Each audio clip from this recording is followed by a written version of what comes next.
June 9th, 1944. Allied troops in Normandy have moved inland. The work of the U.S. Navy and Coast Guard and the combined Allied sea forces has been done. Work not without a price in men and materiel.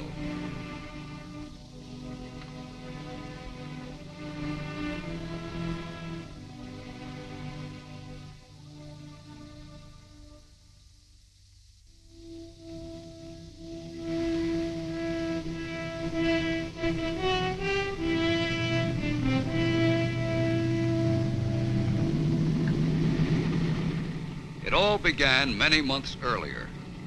In Chesapeake Bay and other sections of the American coast, untested sailors and soldiers learned the task of getting from ship to shore. But that time, the shore was a friendly one.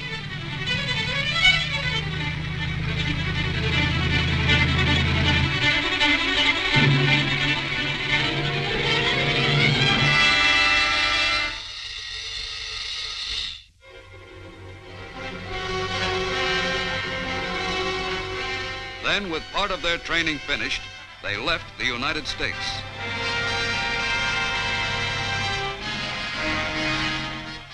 Late in the winter and all through the spring, the great convoys moved eastward across the Atlantic. Aboard all the transports, life was the same.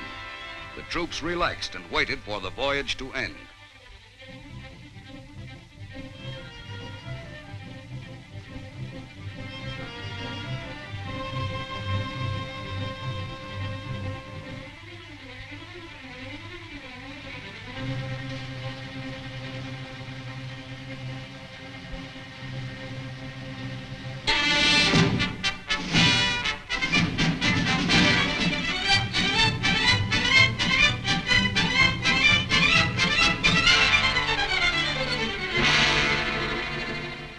All along the coasts of Great Britain that spring, the training went on. Navy and Coast Guard landing barges practiced landing operations day and night.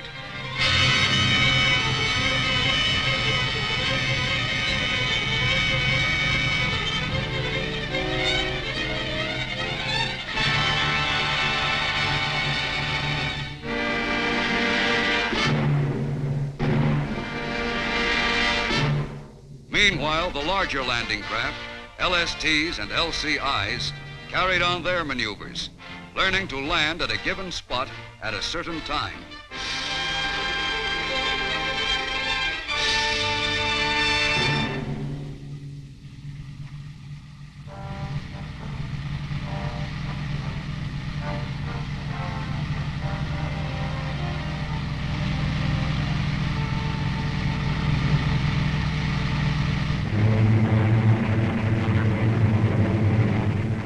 Through all the days of preparation, Allied planes, thousands of them, continued to soften enemy defenses and communications in daily raids.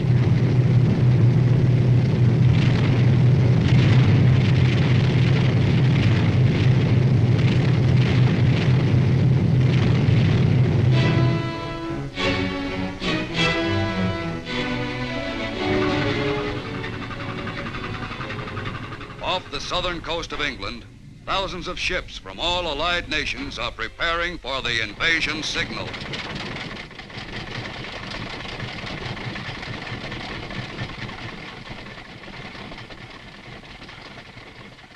Navy and Coast Guard crews make last-minute preparations.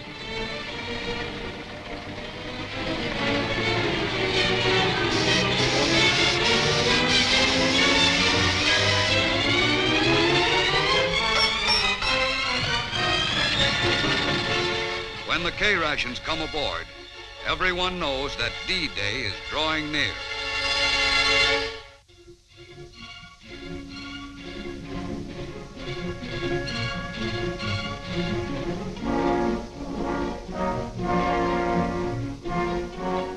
Somewhere in southern England, troops embark on LCVPs to be ferried to the waiting transports offshore.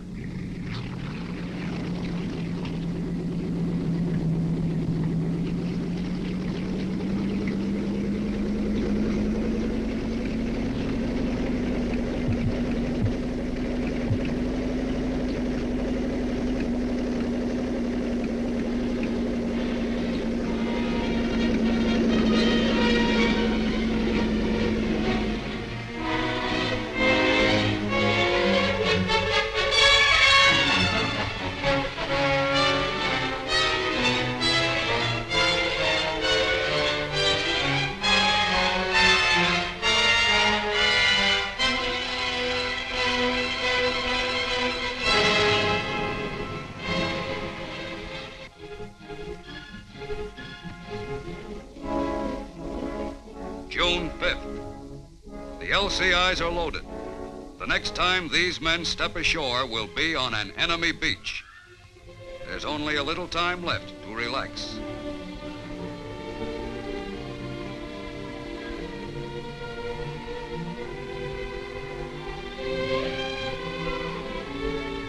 And the bombing attacks of the Air Force are intensified. Now the raids are continuous.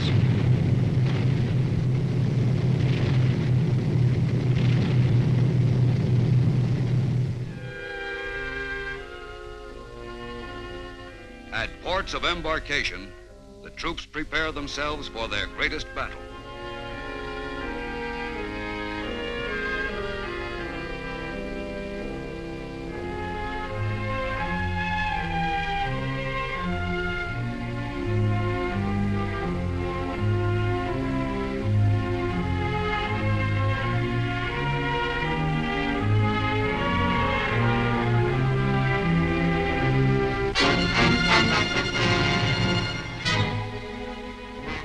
Coast Guard officer briefs his men, and all along the coast, sailors receive their final instructions.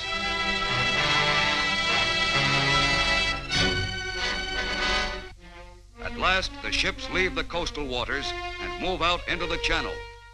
The slow LSTs loaded with heavy equipment, the transports loaded with men.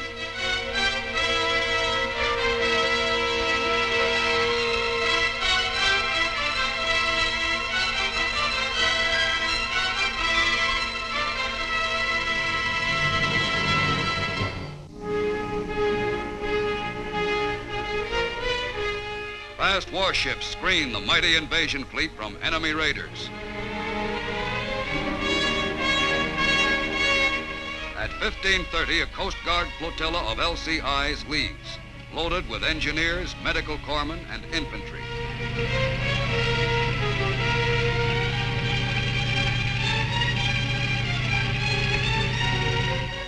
D-Day approaches, and the ships are in their assigned positions.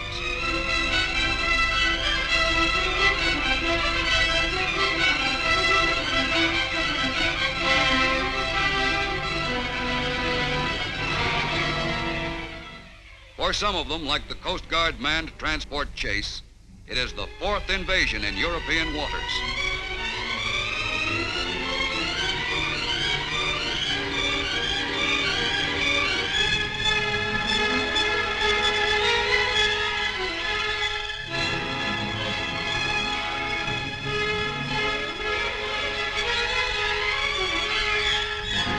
The only planes overhead are friendly.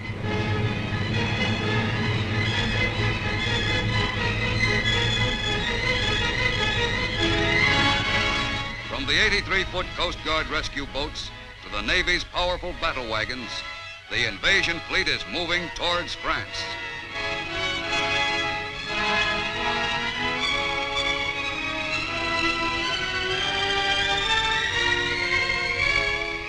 And below decks, officers study the maps that mark the invasion beachheads on the coast of Normandy.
the landing barges are stopped by concrete obstacles built far out in the water by the enemy.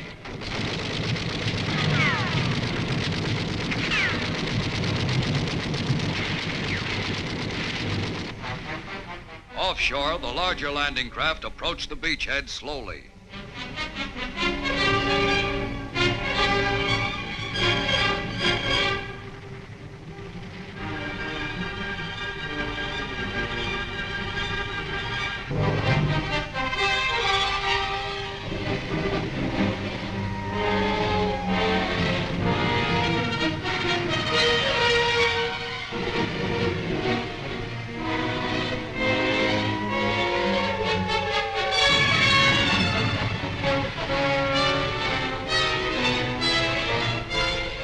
Aboard the LCIs, the troops prepare to land. The beach is still empty, and the crossfire of German guns still rakes the shore.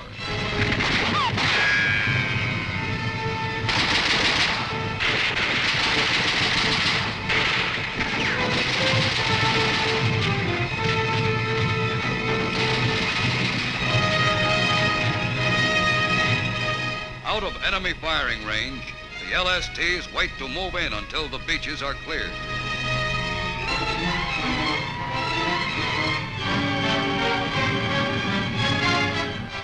The arrival of motorized equipment marks the end of the first phase of the landing. The LCIs, their first loads of men now on the beaches, go out to the transports to ferry more troops inshore.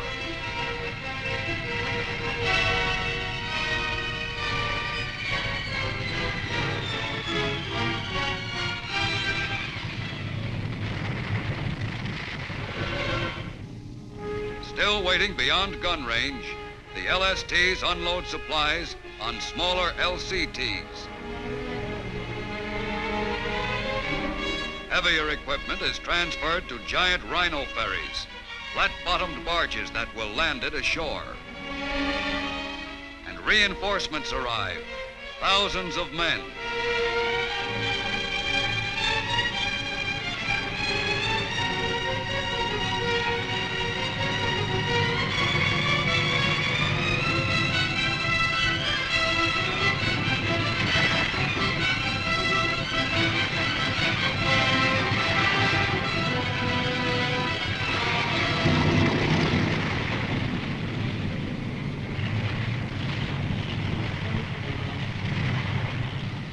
Defeated and disarmed, the first German soldiers captured in France wait until someone has time to evacuate them.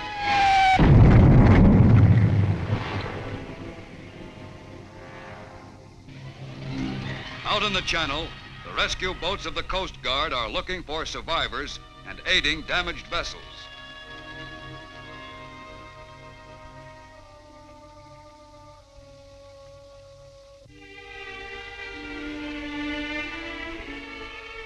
And the hospital ships are waiting for the wounded.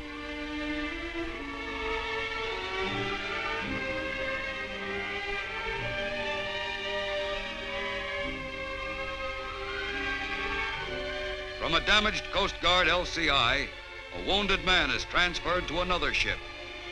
The life-saving blood plasma goes with him.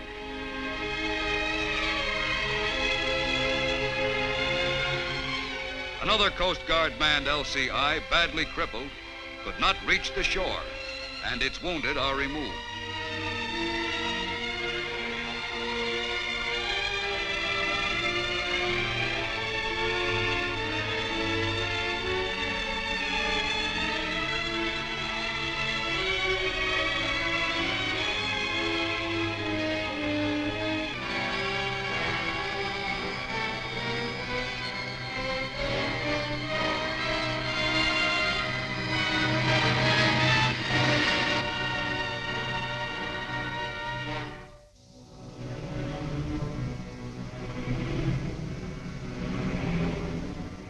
The beach is firmly in Allied hands now, and the vast extent of the operation is visible. Silent evidence of the fierce battle is apparent everywhere.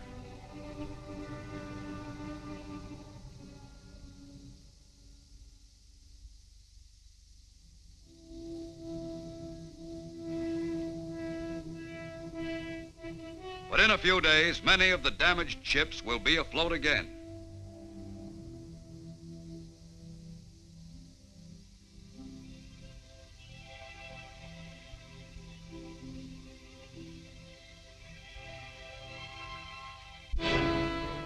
Now, more and more troops move inland to push the enemy back.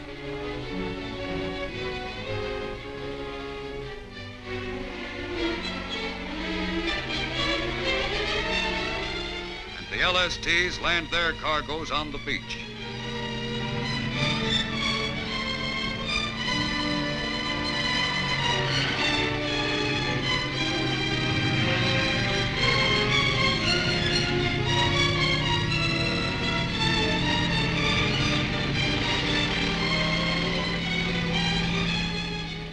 Barges built especially for the Normandy operations are left on the shore to be unloaded.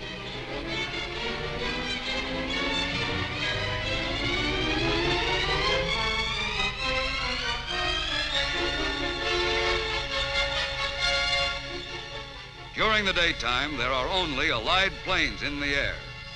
But at night, German bombers harass the beachhead and drop mines offshore.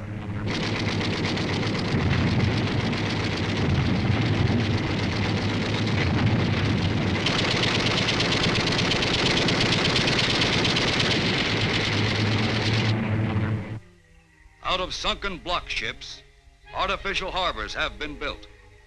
Until a port is won from the enemy, these must handle all Allied shipping. Bad weather came after the fighting on the beaches was over.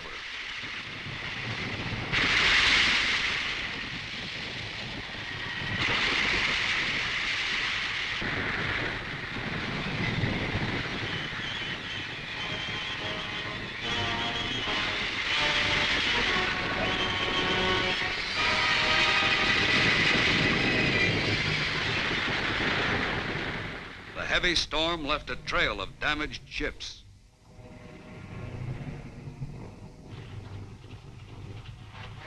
Once again, the landing barges moved out into the channel, this time loaded with German prisoners.